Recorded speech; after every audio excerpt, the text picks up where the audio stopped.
Hi, everyone. My name is Jocelyn Hillard. I'm the Regional Communications Director here in Connecticut and Rhode Island, and I am joined today by my colleague, John Basso. Hi, John. Welcome. Hi, how you doing today? I'm great, John. Thanks so much for joining us. So today is Giving Tuesday, and we want to talk about the work of the American Red Cross here in Connecticut, Rhode Island, and across the country. So, John, do you mind giving us a little bit of background about you, your role, and how you got started with the Red Cross? Sure. I'm the Senior Community Disaster Program Manager for the Connecticut Rhode Island region. That means I oversee all programmatic things in disaster, everything from our response to disasters to our preparedness programs, our external relations, and our client care, everything. I kind of oversee everything across the two states. I started with the Red Cross back in 2012, so it's been a little while, um, because I wanted to help. I wanted to give back. I wanted to be able to help people. I had some time while I was going back to school to get my master's in public health. And so it was a great opportunity to be able to volunteer my time. Um, Lo and behold, when I was graduating, there was a position open. I was able to take that, and I've been here ever since. I'm growing in my role. And like I said, I'm in the new Senior Community Disaster Program Manager. Um, and it's been a great, a good, I don't know, almost 12 plus years with the Red Cross. That's wonderful. And so obviously you have a passion for disaster response, for helping people. Can you talk a little bit when you mentioned you joined as a volunteer, you started off as a disaster action team responder, right? So can you talk about that? Sure. So a disaster action team member is someone who wakes up 24 hours a day to help people who are displaced from home fires, which about 60,000 a year.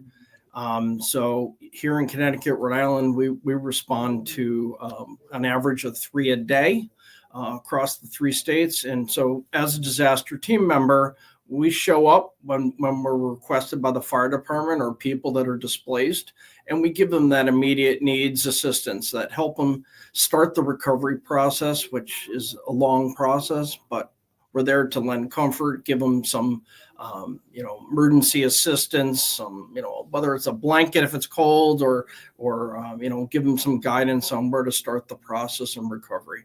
So yeah, I started doing that. And those are everywhere from a single fire, single home to an apartment building. So obviously the more people impacted, the more complex it gets. But that's something I always enjoyed, is helping people truly in their time of need. That's wonderful, John. And so, kind of continuing through your Red Cross career, you're also a national disaster responder. So, talk to me about that. Sure. So I started out in sheltering because at our bare nature of the Red Cross, when there's a disaster, we help with sheltering and feeding, putting a safe roof over people's heads and making sure they have sustenance to live. Started in sheltering, and I moved into operations management, and that's where I currently have a lot of my experience. And that's overseeing like all shelter operations, all feeding operations, or distribution of emergency supplies, and working with all the other groups. We do damage assessment and things like that. So, operations management works with all the information planning and all the other groups that deal with the disaster. And we make a lot of the decisions that directly impact the recovery and help of people.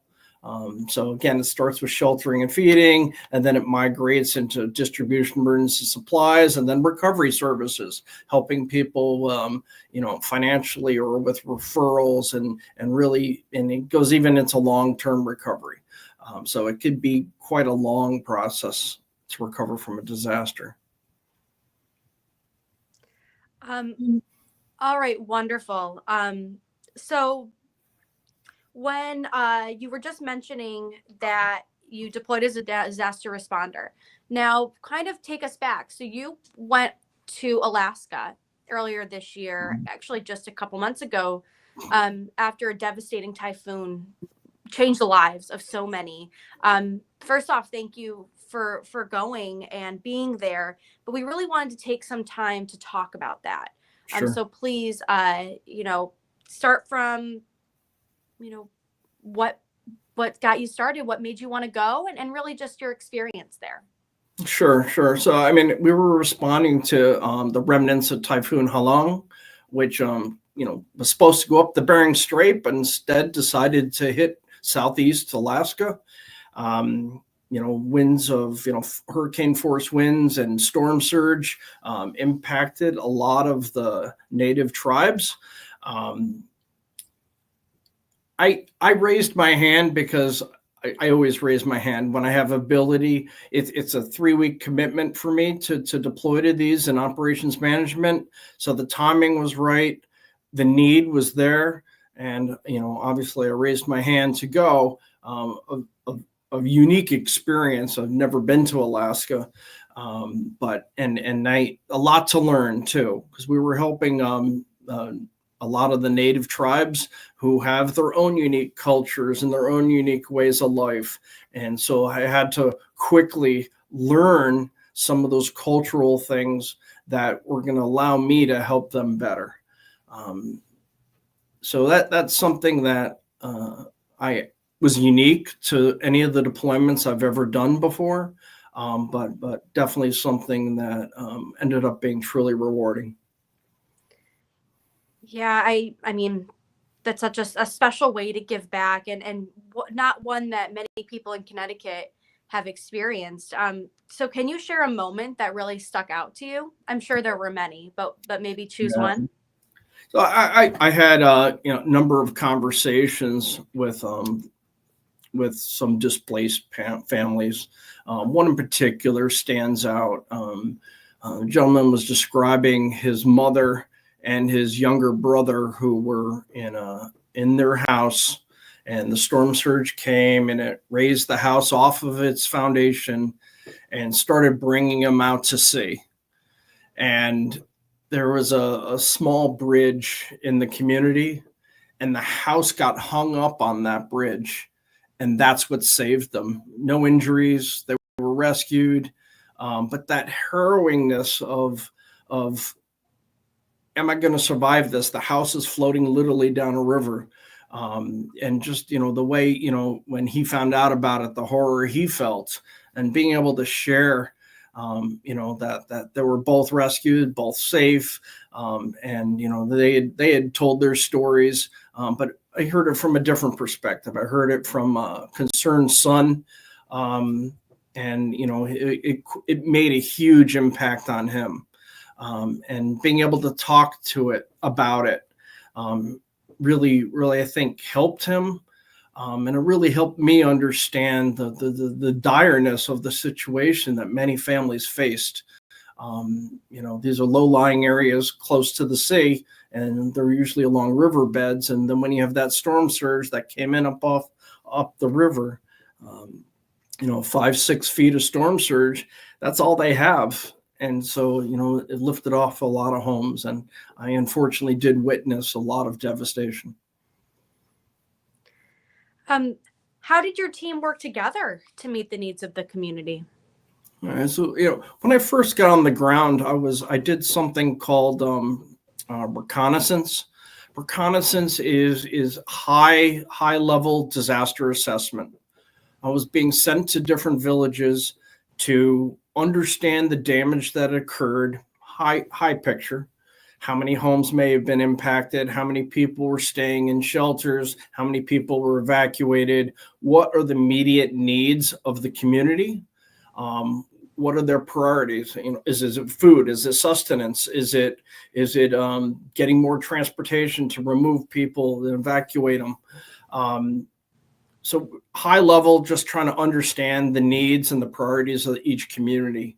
And then I had to write up a report, bring it back to our operations headquarters. And we used those as a tool to talk to our state partners and other organizations that were on the ground and start meeting needs. Just a quick aside, there was a local in Bethel, Alaska, which I was headquartered out of. There was a local animal organization, rescue, and they had rescued about 175 dogs from the different villages. They choreographed a whole bunch of small planes. They got them in. And anyway, they had a need for food. And I was able to, just one example of, I got them a pallet of food delivered, to just help them in their mission. And we did that consistently, in the different villages. What's your priorities? And then as assets and different supplies started coming in, is trying to get a picture of where they could be needed most and where were they needed most. And so, my reconnaissance mission kind of turned into a distribution of emergency supplies. We had a warehouse in Anchorage, and to give your viewers a picture of where that's over 400 miles away. The only way to get anything into Bethel was by plane or by boat in the summer. Well, the rivers were already starting to freeze, so boats are out. And then from Bethel, you're flying another hour, 45 minutes to an hour and a half to each of these different villages that had different needs. So we developed a plan where we were getting all these supplies into Anchorage, and using different partners and the National Guard, we were able to get everything from Anchorage to Bethel. And then we had a fleet of donated planes and pilots. We were loading small planes, and they were bringing things to the different villages that were going to help them start the recovery process, to replace some of their freezers, which are critical to their subsistence living, making sure they have food for the winter, and other supplies. So it was truly a morphing role. It didn't stay static, but I'm happy to say that we moved while I was there, we moved 14,000 pounds of supplies into all the villages that were most impacted. That's amazing, John. And I think sometimes we don't realize all of the logistics that go into a disaster response. And we also have to recognize the flexibility, not only of the community that we're serving, but also the people who are there to help. You mentioned that you start the day thinking you're going to accomplish one thing, and you find a greater need or a new priority throughout the day. So it's so important that, we're just all working together, that we're maintaining that communication, and that we're all really focused on that one mission, which is to help those who have been impacted, and Right. those who have been volunteers on the ground, those who volunteer locally, or those who give financially to help support, are all making a difference in these large efforts. And certainly that comes to light every single day when we're responding to disasters. But I'm sure that was very evident for you in your most recent disaster response experience. So I'll ask you one last question, but how did this deployment shape your perspective on service and community?